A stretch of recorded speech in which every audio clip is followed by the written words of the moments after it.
Okay. We've just been traveling a while now, and I figure there hasn't exactly been equitable distribution of information. I've gotten a decent glimpse into your dirty laundry, but you still don't really know a whole heck of a lot about me. I figured I'd offer to balance the board. So, is there anything you want to know? What do you remember about the Institute? It's all pretty hazy from back then, but now and then I get glimpses. Life inside the Institute, they keep you isolated. A single test chamber was my whole world for years, and someone was always watching. Right. They've cut you loose. Welcome to the brave new world. What's with the outfit? After I started the agency, it just seemed like the sort of thing a detective ought to wear. I got some old memories, pre-war. Faded to all heck of guys dressed like this, doing what I do.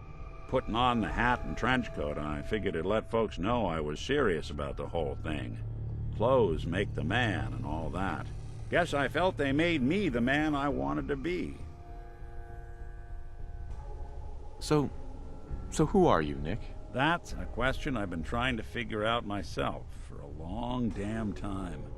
I know I'm a synth, authentic Institute handiwork, but I'm still mechanical, not bioengineered like the fancy synths giving everyone the willies these days. I get tune-ups now instead of checkups.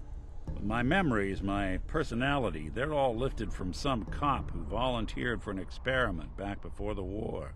They scanned his brain and copied it onto the hardware that runs between my ears.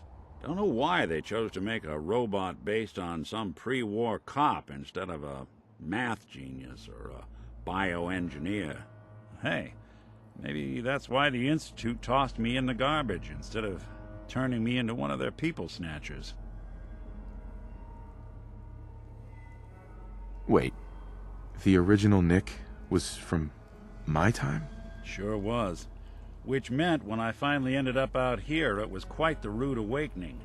I remember waking up one day in a garbage heap, a body in tatters and a head full of memories belonging to a man who'd been dead for 200 years.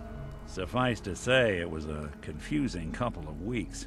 Folks didn't really know much about synths back then, so when I finally ran into people, they mostly treated me with caution rather than hostility. But the kids, they weren't afraid. I think his name was Jim. The first person to actually speak to me. Grilled me for an hour. Once they'd seen I wasn't going to hurt it eventually turned into a pretty swell soiree. The local mechanic even gave me a once-over, free of charge. Those people, they treated me like a human being. I've been trying to return the favor ever since. It's a surprisingly rare trait out here sometimes. It's something I've noticed you gotta fund. Part of the reason I've stuck around this long.